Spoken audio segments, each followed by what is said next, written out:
एकादशी कौन है? कहां से प्रगटी है? माया? नहीं, एकादशी है कौन?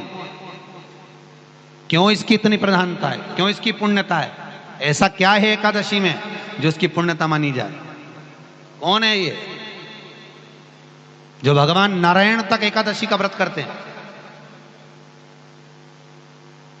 सुभद्रा जी को भगवान जगन्नाथ ने, जगदीश ने एकादशी का व्रत कराया था। बद्रीनारायण भगवान को माता लक्ष्मी ने एकादशी का व्रत कराया था।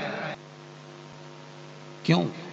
चंद्रायण एकादशी व्रत की माता। एकादशी है कौन? तो कहा जिसको व्रत करने पर भगवान नारायण भी जिसका व्रत करते हो, भगवान माता लक्ष्मी जिसका व्रत करती हो, वो एकादशी है कौन? तो शास्त्र वर्णन करता है महाराज, स्कंद पुराण का सुंदर चातुर्मास खंड के अंतर्गत वर्णन आया है महाराज। एक बार भगवान विष्णु आनंद में विराजमान थे, पद्मावती और माता लक्ष्मी दोनों उनके पास में विराजी हुई थी। दोनों बैठी, भगवान लक्ष्मी और पद्मावती दोनों बैठी, एक सिर के पास, एक चरण के पास। कुछ समय बाद वहीं पर ब्रह्मदेव का आगमन हुआ और ब्रह्मा जी आगमन पाकर भगवान नारायण पद्मावती से लगकर उठे और उठकर लक्ष्मी की ओर झुके। झुकने पर इन तीनों के समागम से भगवान नारायण के हृदय चित्त से एक कन्या प्रकट हो गई। उस कन्या का नाम एका था। क्या नाम था? एका। अब 10 उसके गुण इतने प्रबल थे, वो 10 गुण उसके बड़े प्रबल थे कि वो एका जिसको निहारती थी उसको संपदावान बना देती थी। जिसको देख लेती थी उसके जीवन में वो आनंद की अनुभूतियां करा देती थी। एका जिस मार्ग से जाती थी उस मार्ग के द्वार खोल देती थी। एका का पुण्य इतना पुण्य प्रखर। पद्मावती और लक्ष्मी ने कहा, महाराज ये बेटी आपके द्वारा निर्मित हुई है, इसका कन्यादान करना चाहिए। हमारे यहाँ हिंदू धर्म में रीति है, जिस दिन कन्यादान करा जाता है उस दिन व्रत रखा जाता है। अब आजकल रखते कि नहीं रखते हो मालूम नहीं, और कन्यादान करते समय व्रत रखा जाता है। व्रत रखना, एका का कन्यादान करना है। भगवान बोले कन्यादान करें, किसको दें? एका किसको दी जाए? एका प्रदान किसको करी जाए? पुण्यता किसको दी जाए?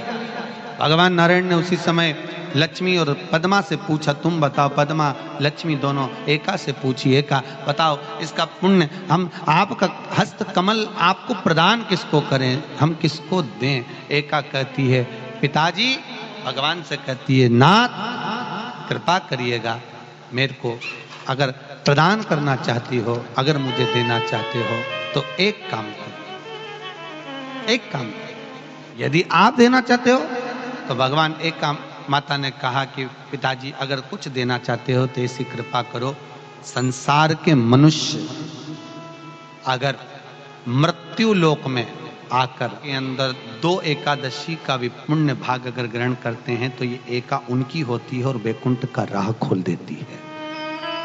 इनके जाने से पहले अगर मैं प्रवेश करती हुई जाऊंगी और इनके मार्ग को सुलभ बनाती हुई जाऊंगी। वो एका 10 गुण के कारण एकादशी। और मेरा निवेदन मेरी जीजियों से, मेरे जीजाओं से, बेटियों से, बेटाओं से, चंद्रशेखर महादेव की कथा चल रही है, चंद्रमौलेश्वर महादेव की शिव महापुराण की कथा चल रही है। आप सबसे एक निवेदन करना चाहूंगा, जितने भी शिव भक्त यहाँ कथा श्रवण करने के लिए आ रहे हैं, जितने भी शिव भक्त, आप सबसे निवेदन करूं कि प्रयास करो, प्रयास करो। आपके पास में अगर कोई रुमाल है, कोई नेपकिन है, कोई कुछ बैग है, पर्स है, उसमें एक चावल का दाना कथा के पूरे 7 दिन रखो और प्रैक्टिकल करके देखो। जब 7वां दिन हो उस चावल के दाने को किसी भी शंकर के शिवलिंग पर समर्पित कर कर बाबा से अपने मन की बात कहकर देखो। चंद्रशेखर की कथा तुम्हें रोग से मुक्त कर देगी, तकलीफों से दूर कर। और ये नियम आज का नहीं है, ये नियम पहले का है। हमारे यहाँ पर सत्यनारायण की कथा होती थी तो पंडित जी सबके हाथ में थोड़ा थोड़ा फूल देकर चावल देकर बिठा देते थे। बोलो बोलो, तुम्हारे दर होता है कि नहीं होता ऐसा? जब कथा होती थी 2-4 दाना चावल का दे देते थे, बैठ जाओ कथा सुनने के लिए, हाथ में चावल पकड़ा देते थे, कथा पूरी होती थी। बोलो बोलो, तुम्हारे इधर होता है कि नहीं होता है ऐसा? जब कथा होती थी सत्यनारायण जी की, भगवान की कोई कथा होती थी, या माताएं अपनी कथा पढ़ती है, कोई तीज की कथा, चतुर्थी की कथा, पंचमी की कथा, चतुर्थी की कथा, कोई कथा पढ़ती है तो हाथ में 2-4 दाने चावल के लेके बैठ जाती है, कथा सुनती है, फिर वो भगवान को समर्पित कर। ये आज का नियम नहीं, पुराना नियम है। किसी से पूछना कि चावल के दाने हाथ में लेकर कथा श्रवण करने का क्या फल होता है? हाथ में चावल का एक दाना भी अगर हमारे भीतर होता है और हम उस कथा को श्रवण करने के बाद वो दाना समर्पित करते हैं, उसका फल क्या होता है? मतलब है चावल का एक दाना मतलब आरोग्यता प्रदान करना, चंद्र का भाव। हे शिव, हम आपको बहुत कुछ नहीं दे सकते, एक चावल का दाना हमारे जीवन का एक अंश मात्र है महाराज, एक अंश। हे शिव, हे करुणा सागर, ये आपको समर्पित, ये अंश,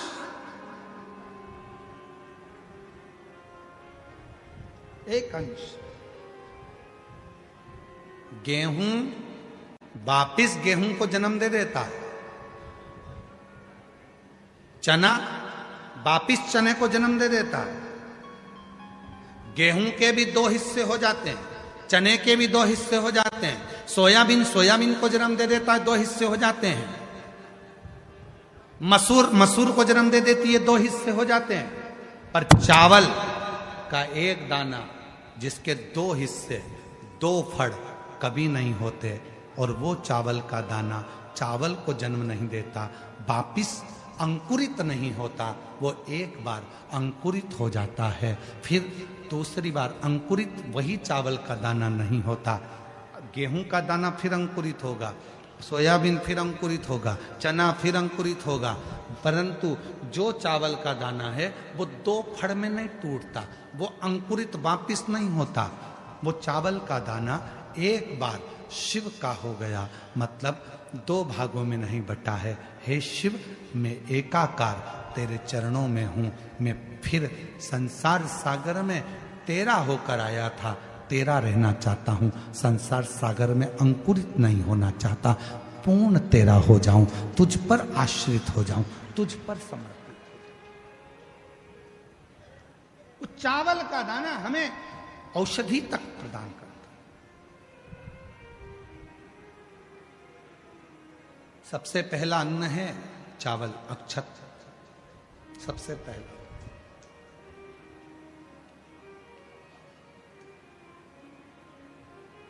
सबसे पहला अगर कोई अन्न है तो वो अक्षत है, सबसे पहला चावल, ये समर्पित है। एक चंद्रमौलेश्वर महादेव का नाम लेकर एक चावल का दाना भी सुख देता। और मेरी जीजियां याद रखें, मेरी जीजियों से निवेदन है, कभी कभी ऐसा लगता है शरीर में अगर कोई गांठ पड़ जाती है, बच्चादानी में गांठ आ गई, चेस्ट में गांठ आ गई, शरीर के कोई अंग में गांठ आ गई, घबराना नहीं है, डॉक्टर का इलाज करवाओ, दवाइयां लो, साथ में एक नियम बनाओ, प्रदोष काल में 2 दीपक शिव जी के मंदिर में लगाओ और एक चावल का दाना शंकर भगवान पे चढ़ाना प्रारंभ करो। वही चावल के दाने को वापस उठाओ। अगर प्रदोष का व्रत नहीं है तो उसी दिन खाओ, और अगर व्रत है तो दूसरे दिन उस चावल के दाने को जरूर खाओ। धीरे धीरे वो गठान जो शरीर के अंदर है वो गलना प्रारंभ हो जाती है। थोड़ा दिन करोगे आपको उसका फल प्राप्त होना प्रारंभ हो जाएगा। एक चावल का दाना भी चंद्र का प्रतीक है। जिस दिन आपका एकादशी का व्रत रहेगा, जिस दिन आपकी प्रदोष रहेगी, जिस दिन आप सोमवार का व्रत करोगे, संकट सोमवार करोगे, जन्माष्टमी करोगे, रामनवमी करोगे, जिस दिन आपका व्रत रहेगा आपको वैसे दिन कभी क्रोध नहीं आएगा। पर जिस दिन तुमने व्रत रखा, साधना करी, तप करा, पूजन करा, आराधना करी, उस दिन तुमको क्रोध जरूर आएगा, चिड़चिड़ प्रवृत्ति हो जाएगी। तो कई लोग कहते हैं भूखी होगी इसलिए क्रोध कर रही होगी।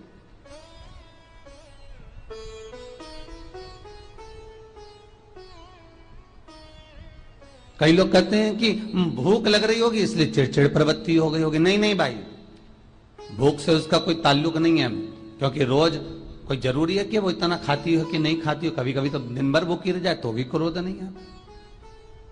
उसका कारण केवल इतना सा है कि उसका जो भजन का तेजपुंज है, उसके भजन का जो तप साधना है, वो इतनी प्रबल हो जाती है कि देवताओं को, इंद्र को बोलना पड़ता है कि इंद्र इसने 16 सोमवार कर लिए, इंद्र इसने मंगलवार कर लिए, इंद्र इसने ये व्रत पूरे कर लिए, और अगर इसके व्रत ये पूरे हो जाएंगे तो वर देने के लिए जाना पड़ेगा।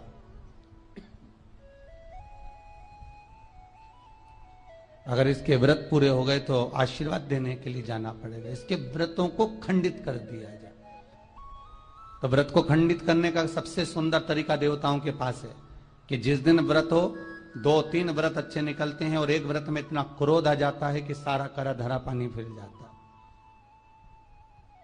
देवता क्रोध दिलाते। फिर क्या करना? तो शास्त्र कहता है कि जिस दिन आपका व्रत है उस दिन एक काम जरूर करना कि भगवान का मंत्र जाप कर कर, भगवान का स्मरण कर कर, कटोरी में जल लेकर, पात्र में जो जल रखा हो, पूजन पाठ करते समय, स्मरण करते समय वो जल का पान अवश्य करें।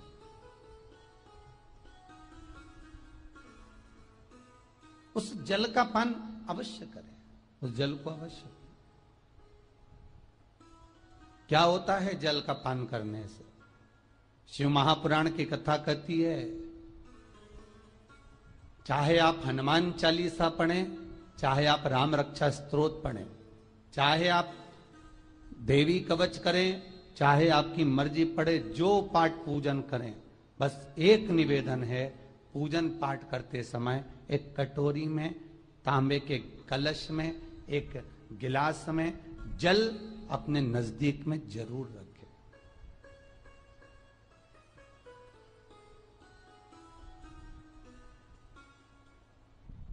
क्या होगा उससे?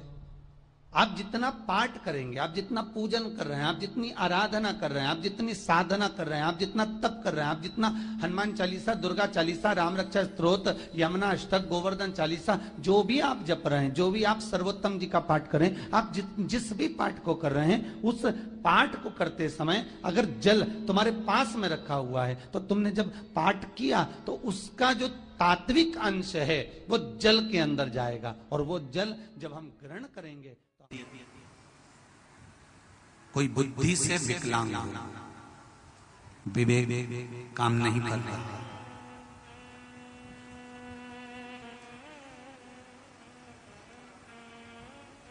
अगर विवेक काम ना कर रहा हो, माइंड से कोई कमजोर हो, तो जब स्वधा के नाम से आप शंकर भगवान को जल समर्पित करें, स्वधा स्वधा कहकर उस जल को समर्पित करें, तो पितरों का स्मरण कर कर वही स्वधा को समर्पित किया गया जल, जिसको विवेक की तकलीफ होती है, बुद्धि की तकलीफ होती है, अपने पितरों का, अपने पूर्वजों का स्मरण कर कर उस जल को उस विवेकहीन व्यक्ति के दोनों भुकुटियों के पास में लगा देना चाहिए, थोड़ा सा। जैसे एक पत्र में आया है,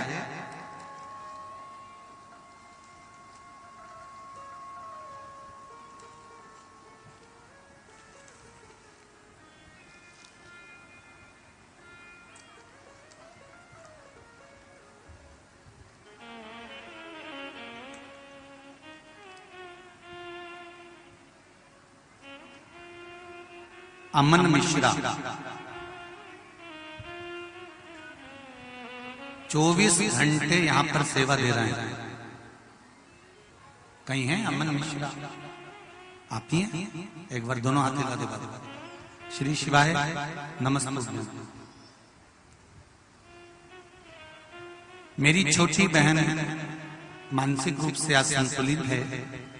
विज्ञान की सहायता से हर वह कदम उठाया गया जो उठाना चाहिए, सारे चिकित्सकों को दिखाया गया, सारी दवाइयां कराई गई, पर कोई लाभ नहीं मिला। सिर्फ और सिर्फ अगर कुछ थोड़ा सा लाभ देख पाया हूं अपनी बहन पर, तो बिलपत्री मैंने अपनी बहन को सेवन कराना प्रारंभ करा, जिससे अब उसमें थोड़ा सा लाभ देख पा रही हूं। सही आपने लिखा है पत्र, दोनों हाथ मिला दीजिए एक बार। हर हर बैठो बैठो बैठ बैठ। कहां से हो बाबू? यही सिमरी के? बाबा की कृपा हो। अगर मेरे बाबा ने थोड़ा सा भी हाथ पकड़ा है, सारे मेडिकल को दिखाने के बाद भी अगर थोड़ा सा लाभ भी, इंच मात्र का भी अगर दिया है मेरे शंकर ने, तो ये जान लेना, मैं तो यहां तक कहूंगा कि आप अगर शिव महापुराण की कथा तक पहुंचे हो, या आस्था चैनल पर शिव महापुराण की कथा सुन रहे हो, या फेसबुक यूट्यूब पर टाइम निकालकर अगर शिव महापुराण की कथा सुन रहे हो, तो ये मेरा विश्वास कहता है कि शंकर भगवान ने तुम्हारा हाथ पकड़ लिया है, अब वो डूबने नहीं देंगे, ये निश्चित है। कौन आता है सिमली अर्चन में इतनी दूर अपने अपने गांवों से? जो आसपास के रहते होंगे वो आ जाते होंगे, व्यापार करने आ जाते होंगे, जिसके यहाँ शादी ब्याह होता होगा तब आते होंगे। कौन आएगा किसी के? कौन सुनेगा आस्था चैनल पर कथा? कौन सुनेगा फेसबुक पर कथा? अगर आप ढूंढते ढूंढते भी अगर शिव महापुराण की कथा तक पहुंचे हो, भले आस्था चैनल के माध्यम से सुन रहे हो, फेसबुक यूट्यूब के माध्यम से सुन रहे हो, चाहे इस पंडाल में सुन रहे हो, आप ढूंढते हुए भी अगर शंकर की कथा तक पहुंचे हो, तो जरूर मेरे देवाधिदेव महादेव को कुछ अच्छा करना होगा। इसलिए तुमको खींच कर यहां तक बुला लिया, नहीं तो बहुत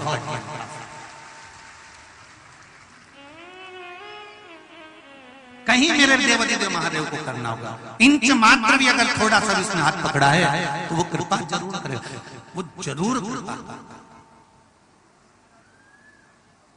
मैंने तेरे ही भरोसे ओ बाबा, तेरे ही भरोसे हवा बिच उड़ती जावांगी, बाबा डोर तो छठी में कटी जावांगी, ओ बाबा मेरी बदन भोले, मेरी बदन हवा बिच उड़ती जावांगी, बाबा डोर हथो छठी में कटी जावांगी। शिव ने मेरे हाथ पकड़ा है, मेरे शंकर ने, मेरे ओघड़दानी ने, मेरे त्रिकालदर्शी ने, मेरे कैलाशी अविनाशी ने अगर हाथ पकड़ा है, तो वो छोड़ेगा नहीं।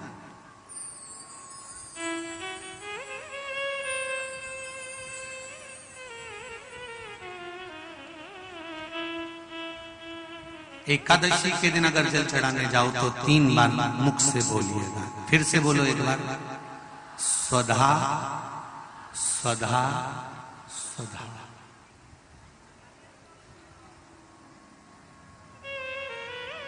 ज्यादा पितृदोष हो, ज्यादा तकलीफ चल रही हो, बहुत ज्यादा कष्ट में हो, तो शिव मंदिर में बैठकर या घर के मटका परिंदा या पूजन वाली जगह पर बैठकर 12 श्लोक का सुधा स्तोत्र का पाठ भी कर सकते।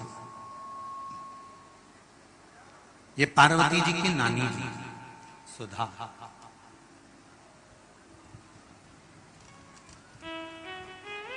जो भगवान शिव का अभिषेक करना, पूजन करना, अर्चना करना, मंत्र जाप करना, स्मरण करना, नित्य प्रति शिव पूजन में डूबी रहना, इनका एक एक काम था। थी पितरों की पत्नी,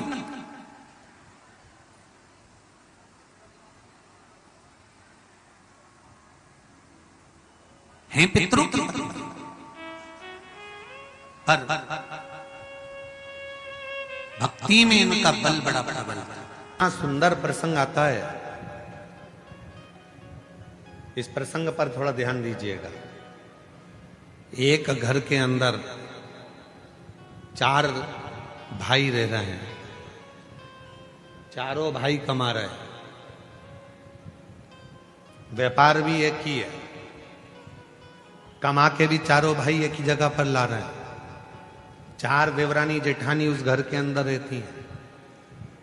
थोड़ा ध्यान देना, बहुत सावधानी से इस कथा का स्मरण करिएगा। 4 भाई एक ही परिवार में रह रहे हैं, एक ही जगह पर कमाकर धन ला रहे हैं, एक ही जगह पर 4 देवरानी जेठानी रह रही हैं। चारों जेठानी देवरानी के बच्चे एक ही जगह पर रह रहे हैं। शिव महापुराण की कथा ये तक कहती है कि अपनी दृष्टि को जितनी देवरानी जेठानी घर में रह रही हैं और जितने भाई घर के अंदर रह रहे हैं, यदि सबकी कमाई एक जगह पर आ रही है तो चारों की दृष्टि एक जैसी रहना चाहिए। ये नहीं कि मेरे बेटे को मैं मलाई का दूध दे दूं और दूसरे के बेटे को सादा दूध दे दूं, मेरे बेटे को मैं घी की रोटी दे दूं, दूसरे को सादी रोटी दे दूं, मेरे बेटे को मैं 2 चम्मच घी लगा दूं और दूसरे के बेटे को 1 चम्मच घी लगा दूं। जिसकी दृष्टि में जो अपने बच्चों के प्रति प्रेम कर कर दूसरे के बच्चों के प्रति बैर उत्पन्न करना प्रारंभ कर देता है, उसके घर के बच्चों की जिंदगी अपने आप बर्बाद होना प्रारंभ हो जाती है। कोई उसको दूसरा बर्बाद नहीं करता। अब ये बात हमने एक बार कथा में कही तो एक बहन जी ने लिखकर भेजा, तो क्या हम हमारे बच्चे के लिए अच्छा नहीं सोच सकते? सोचो, मना कौन कर रहा है? पर जब तुम एक जगह पर रह रहे हो तो सबके प्रति सब बच्चे तुम्हारे। एक बार हमने कथा में कहा था, सबसे ज्यादा नरक में कौन जाता है? याद है आप लोगों को? बोलो तो जम के। सबसे ज्यादा नरक में कौन जाता है? तो एक बार हमने कथा में कहा था, सबसे ज्यादा नरक में जाता है प्रसाद बांटने वाला। तो खूब इस पे लोगों ने हमको अपशब्द लिखकर भेजा कि बताओ, सीवर वाले महाराज ने कह दिया कि सबसे ज्यादा नरक में कौन जाता है, तो क्या प्रसाद बांटने वाला जाता है। प्रसाद बांटने वाला नरक में क्यों जाता है? तो कहा प्रसाद बांटने वाला प्रसाद कभी भी बंटता है तो अच्छी जगह पर बंटता है, धर्म की जगह पर बंटता है। मंदिर, देवालय, शिवालय, कथा, भागवत, सत्संग, संकीर्तन, तीर्थ, प्रसाद अच्छी जगह पर बंटता है। प्रसाद कभी किटी पार्टी में नहीं बंटता, प्रसाद शादी के फंक्शन में नहीं बंटता, प्रसाद 25वीं शादी की सालगिरह में नहीं बंटता, प्रसाद सिल्वर जुबली, गोल्डन जुबली पर नहीं बंटता, प्रसाद धर्म की जगह पर बंटता है। और जब धर्म की जगह पर कोई व्यक्ति प्रसाद बांटने खड़ा होता है, दूसरा आया तो हाथ ऐसा होता है, और खुद के घर का पहचान वाला आया तो हाथ ऐसा हो जाता है, वो व्यक्ति नरक चलेगा। पत्नी आई, हाथ बड़ा, बेटा आया, हाथ बड़ा, कोई दूसरा आया, हाथ छोटा, सबको ऐसे ऐसे ऐसे ऐसे दे रहे। तो जैसी पत्नी आके खड़ी हुई तो मुट्ठा भर के दे दिया, बेटा आया तो मुट्ठा भर कर दे दिया, कोई आया परिचित भाई आया, काका आया, काकी आई तो उन्होंने पस भर कर दे दिया। पर उसने ये नहीं सोचा कि हम धर्म की जगह पर खड़े होकर प्रसाद में भेदभाव कर रहे हैं। जब हम प्रसाद में भेदभाव कर रहे हैं तो वो परमात्मा की दृष्टि में रहेगा और हमको नरक भोगना पड़ेगा।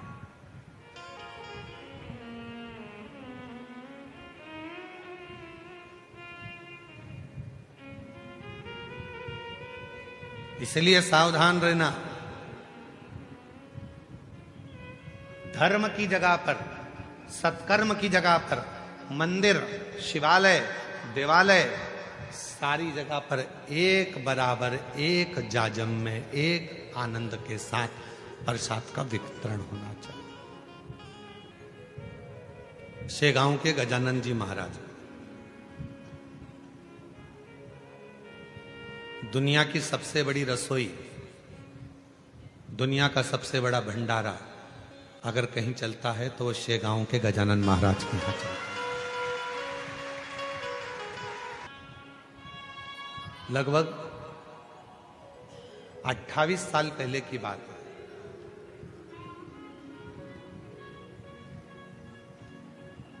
और 28 साल से हो सकता है कि 29 साल 28 साल पहले की बात हो, हम शेगांव गए, भंडारे में भोजन प्रसाद चल रहा था। एक पात्र में कोई मीठी वस्तु थी और वो थोड़ी सी थी, तो उन्होंने वो मीठी जो वस्तु थी वो वस्तु को एक और रख दिया और सारी वस्तुएं चल रही। तब हमने पूछा, एक माताजी वो परस रही थी, तो हमने कहा कि ये थोड़ी सी मीठी वस्तु बची है तो ये भी प्रसाद में दे देना चाहिए। तो उन्होंने कितनी सुंदर बात कही गजानन महाराज के दरबार में, जरा विचार करिए। उन्होंने कहा कि हम ये अगर ये थोड़ा सा सामान 2-4 लोगों को देंगे, 2-4 भक्तों को देंगे, और बाकी के भक्त यदि उस प्रसाद को नहीं ले पाएंगे और उन तक वो प्रसाद नहीं पहुंचेगा तो उसका दोष हमको लगेगा।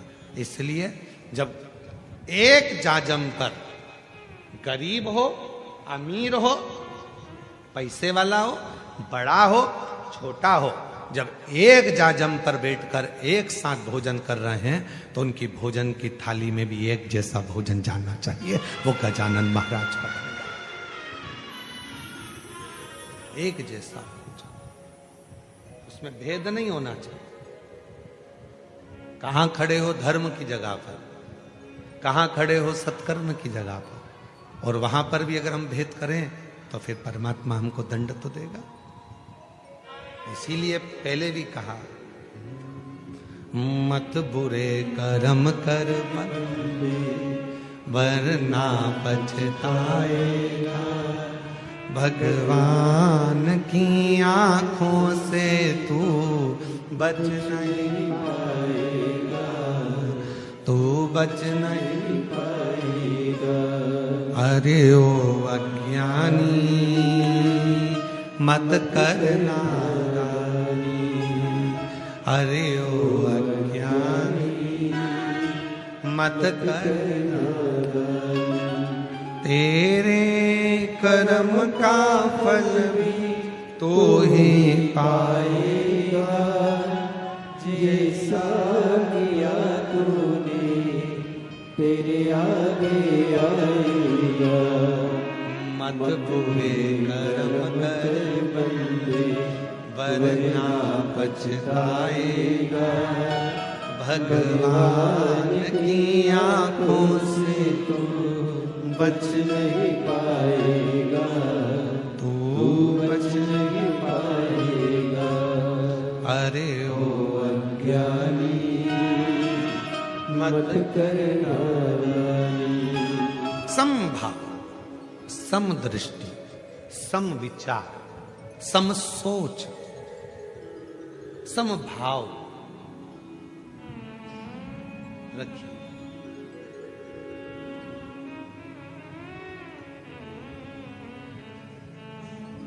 आज के जमाने में लोगों की सोच दो मुखी हो गई, अपने लिए अच्छा सोचना, दूसरे के लिए बुरा सोचना।